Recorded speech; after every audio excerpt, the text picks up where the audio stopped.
2014-19 ఆ పీరియడ్ లో చనిపోయినప్పుడు ఆ అమ్మాయిని ఎలక్షన్ టైంలో తీసుకొచ్చి మేము ఏదో చంపినట్టు మేము వచ్చి ఫస్ట్ ముఖ్యమంత్రి అయ్యా మా పార్టీ వస్తానే సుగాలి ప్రీతికి న్యాయం చేస్తామన్నప్పుడు ఆడ న్యాయం చేయలేనప్పుడు నువ్వు ఎందుకు రాష్ట్రంలో నీ వల్ల రాష్ట్రానికి ఏం ఉపయోగమో ఇదే విశాఖపట్నంలో సంబంధించి విశాఖపట్నం స్టీల్ ప్లాంట్ కి సంబంధించి నేను నేను నేను నాకు ఒక్క ఎంపీ సీట్ ఇచ్చి నేను పోయి గెలిచి నేను పోరాటం చేసి తీసుకొస్తానని చెప్పినటువంటి పెద్ద మనిషి ఈ రోజు విశాఖపట్నంలో కేంద్రంలో చాలా ఉంటాయి, ఇట్లాంటి పనులు చాలా ఉంటాయి ఇట్లాంటి చూసుకొని కుదరదు, అదే పోరాటం చేస్తారు, వాళ్ళు చేస్తారు, వీళ్ళు మాట్లాడతారు అని చెప్పి కూడా తప్పించుకొని తిరిగే పెద్ద మనిషి ఈ రాష్ట్రానికి ఏం అవసరం? ఈ రాష్ట్రంలో మహిళల మీద రేపులు జరుగుతుంటే, దాడులు జరుగుతుంటే, అన్యాయం జరుగుతుంటే పట్టించుకొని పెద్ద మనిషి ఈ రాష్ట్రానికి ఏం అవసరం? ఈ రాష్ట్రం రాయలసీమకు సంబంధించినటువంటి ఎత్తిపోతల పథకాన్ని చంద్రబాబు నాయుడు గారు ఆయనతో మన రేవంత్ రెడ్డి గారితో మాట్లాడుకొని దాన్ని స్టాప్ చేయించి ఆ వర్క్ 80% పూర్తయిన పనిని నిలబెట్టించే ఏం లాభం పవన్ కళ్యాణ్ గారి వల్ల రాష్ట్రానికి? ఈ రాష్ట్రంలో ఇన్ని దాడులు, ఇన్ని దౌర్జన్యాలు, ఇన్ని దోపిడీలు, ఇన్ని కబ్జాలు చేస్తుంటే ఈ పవన్ కళ్యాణ్ గారి వల్ల ఏం లాభం? రాష్ట్రానికి డిప్యూటీ సీఎం గా చేస్తే నీ వల్ల ఏం లాభం? నువ్వు పంచాయతీరాజ్ శాఖ మంత్రిగా ఉండి పంచాయతీరాజ్కి నిధులు కేటాయించామని చెప్తే తెలుగుదేశం పార్టీ కార్యకర్తలు పంచాయతీ శాఖకు సంబంధించినటువంటి ఎంటీ చెక్కుల మీద సంతకాలు పెట్టించుకొని డ్రా చేసుకుంటే నీ వల్ల ఏం లాభం రాష్ట్రానికి? నువ్వు రోడ్లన్నీ పూర్తి చేస్తానని చెప్పినావు, ఈ రోజుకు రోడ్లు 10% కూడా పూర్తి చేయలేని మీరు పంచాయతీరాజ్కి ఏం లాభం? మీరు పంచాయతీరాజ్ ఏదో నేను ఘనకార్యం చేస్తాను, నేను పొడిచినా, నేను ఇడిచినా అని మీరు చెప్పుకుంటే సరిపోతుందా? ఈ రాష్ట్ర ముఖ్యమంత్రి డిప్యూటీ సీఎం గా ఉన్నటువంటి మీరు రాష్ట్రానికి పారిశ్రామికవేత్తలు వచ్చి ఆ పారిశ్రామికవేత్తల్లో మీటింగ్ లో కూర్చోలేని మీరు ఈ రాష్ట్రానికి అవసరమా? మీరు మీరు మీ ఇంతకు మీరే చెప్పుకుంటే సరిపోతుంది. మేము ఘనకార్యాలు చేస్తాం, మేము పెద్ద పొడిచినాం, మేము ఇది ఇడిచినామని మీరు మేమేదో 3 పార్టీలు మాదేదో జెండాలు మోసినామంటే రోజా గారు మోసినారంటే ఇంకోరు మోసినారట. ఎవరయ్యా మోసింది? మాయావతి గారి కానుండి కమ్యూనిస్టు వరకు మొత్తం దేశంలో ఉండే పార్టీలు అన్ని జెండాలు మోసినటువంటి మీరు మమ్మల్ని మాట్లాడతారా? జగన్మోహన్ రెడ్డి గారు సింగల్ జెండా సింగల్ తోనే వచ్చినాడు. జగన్మోహన్ రెడ్డి గారు సింగల్ గానే పోటీ చేసినాడు, సింగల్ గానే గెలిచినాడు, సింగల్ గానే ముఖ్యమంత్రి అయినాడు, సింగల్ గానే ప్రతిపక్ష నాయకుడు అయినాడు. ఇప్పుడు ఢిల్లీ కంటే కాలు పట్టుకొని పోతాడంట ఢిల్లీకి.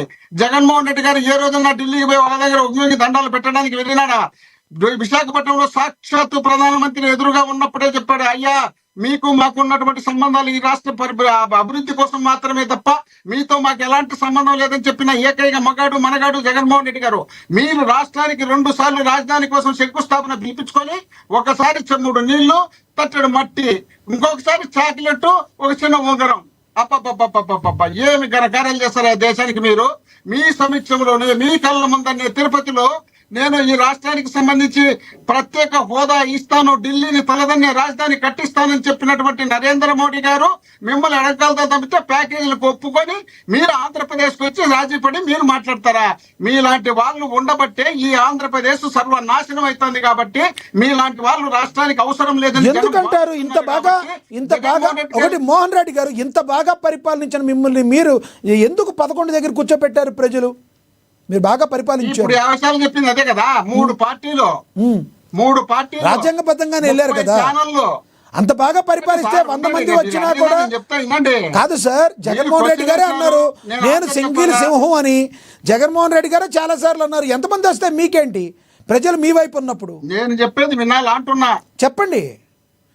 3 పార్టీలు 30 ఛానళ్ళు అన్ని పెట్టుకొని జగన్మోహన్ రెడ్డి గారి సంబంధం లేని సుగాలి ప్రీతిని జగన్మోహన్ రెడ్డి గారు సంపించినారని ప్రచారం చేసుకోవడంలో మీ దౌర్భాగ్యమా? జగన్మోహన్ రెడ్డి గారికి సంబంధం లేని ల్యాండ్ టైటిల్ యాక్ట్ కేంద్రం ప్రభుత్వం తెచ్చి దాన్ని తీసుకొచ్చి జగన్మోహన్ రెడ్డి గారి రుద్దడంలో మీ దౌర్భాగ్యము.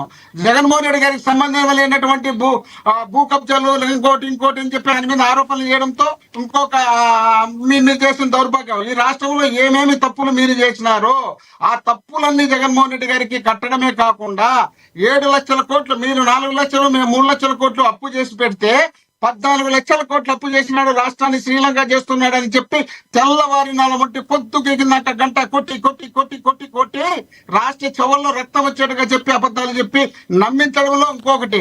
అదేంటి సార్ మోహన్ రెడ్డి గారు మీరు అన్ని చెప్పారు. మోహన్ రెడ్డి గారు జగన్మోహన్ రెడ్డి గారికి సంబంధం లేని మోహన్ రెడ్డి గారు సంబంధం లేని సుగాలి ప్రీతి ఇష్యూ గురించి చెప్పారు, మిగతా అన్ని చెప్పారు. జగన్మోహన్ రెడ్డి గారు సంబంధం లేని వివేకానంద రెడ్డి గారు హత్య గురించి ఎందుకు మీరు చెప్పడం మర్చిపోయారు? అది కూడా చెప్పాలి కదా మీరు. జగన్మోహన్ రెడ్డి గారికి సంబంధం ఉందని దేవుని మీద ప్రమాణం చేస్తారని ఎవరు వచ్చి చేయమనండి? కాదు సార్, మీరు జగన్మోహన్ రెడ్డి గారికి సంబంధం లేని అన్ని చెప్పారు కదా మీరు. ఎందుకు ఆ విషయాన్ని మర్చిపోయారంటున్నా? మీరు అన్ని జగన్మోహన్ రెడ్డి గారికి సంబంధం లేని ఒక 5-6 చెప్పారు. దానిలో వివేకానంద రెడ్డి గారిని ఎందుకు చేర్చలేదు మీరు?